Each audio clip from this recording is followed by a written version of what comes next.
গত সপ্তাহের মতো এই সপ্তাহ বের হয়েছি আমরা।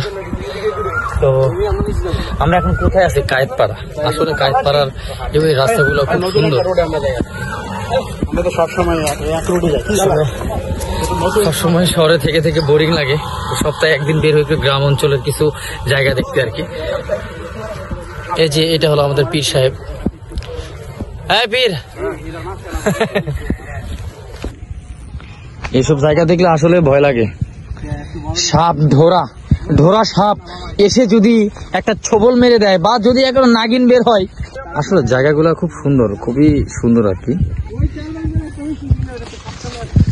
আমার কাছে এসব জায়গা ভালোই লাগে। বিস্তীর্ণ সবুজের মাঝে আমরা এখন চলে এলাম কায়েতপাড়াতে। তো দেখতে পাচ্ছেন, দেখতে দেখতে আমাদের চোখে পড়ে গেল বিশ্বকাপ খেলা চলতেছে, দক্ষিণ আফ্রিকা টু উরুগুয়ে। হ্যাঁ হ্যাঁ, গোল গোল গোল গোল। হ্যাঁ